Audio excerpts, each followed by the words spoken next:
Friends, what is perhaps unique about feminism is that there is no one mama or papa of feminism, like there is of other isms like Marxism, Gandhism. Different regions and times have produced different and many feminist thinkers and activists. Because feminism touches all aspects of our social and personal lives, feminist concerns are varied, and so are feminist expressions and struggles. For example, feminists may be scientists, challenging pseudoscientific theories about women, theologians, challenging male theology, filmmakers, making films from a feminist women's perspective, poets, social workers, activists, or social scientists who express their feminist concerns and consciousness in different ways, in ways they are best at.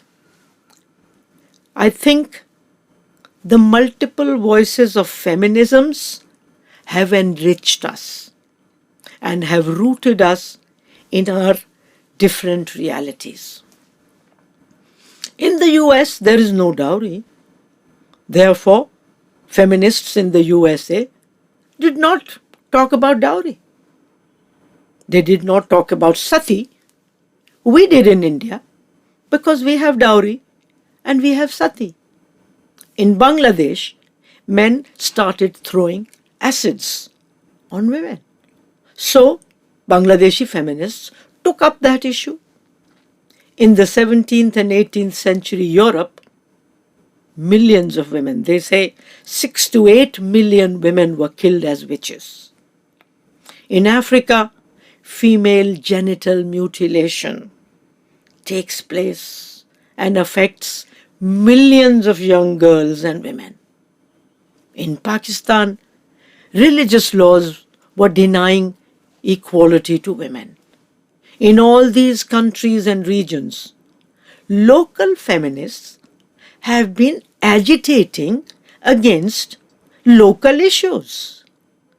And everywhere we have really been rooted in our local realities. However, women do face some common issues everywhere. For example, rape, sexual harassment at the workplace, unequal wages, lack of women's political participation.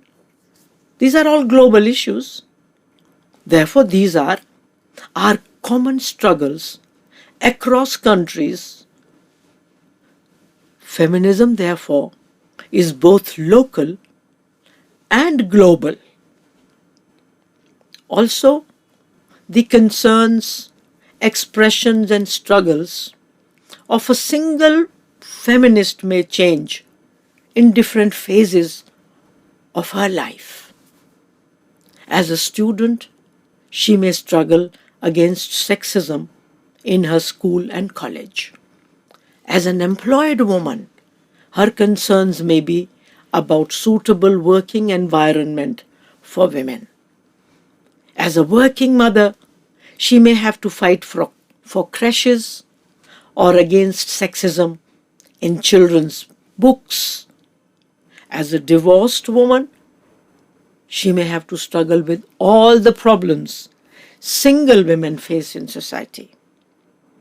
This is why, friends, feminism is multivocal, multifocal, and multidimensional. The main strands of feminism, you may have heard of these words, are liberal feminism, radical feminism, Marxist feminism, socialist feminism, eco-feminism.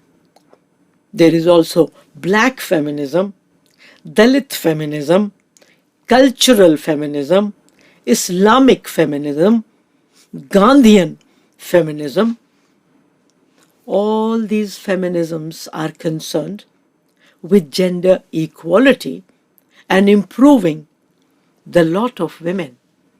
But they have their own focus, their own analysis, their own strategies. Along with some common understanding, there is room for considerable difference and disagreement between feminists. And because feminists do everything passionately, we also disagree passionately and fight for our positions passionately. Some feminists are concerned only with gender equality. They talk mainly or only of bringing about a change in gender relations, in relations between men and women.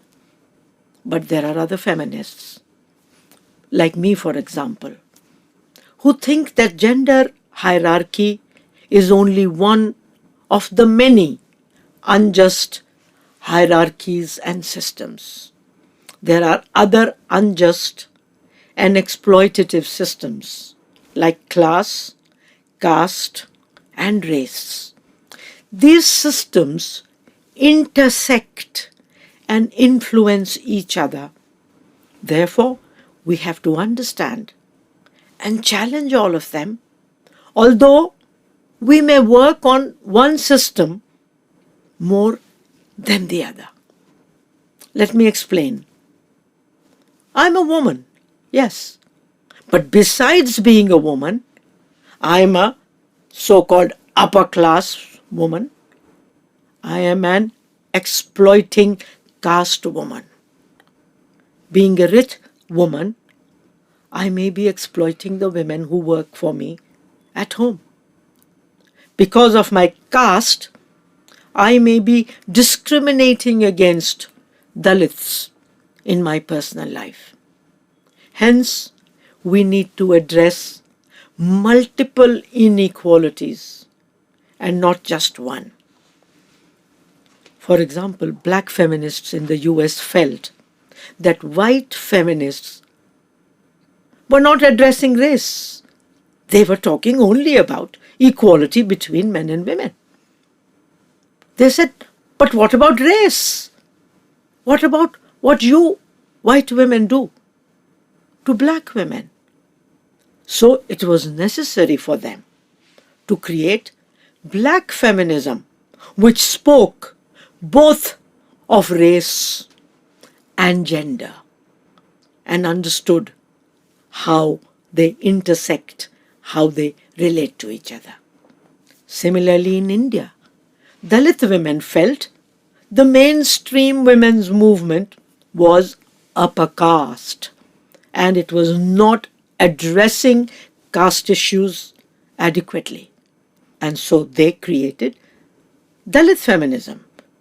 And I think it was necessary for them to do that. And I'm very grateful that they did it, because that has taught us so much more and it has enriched our feminism in India.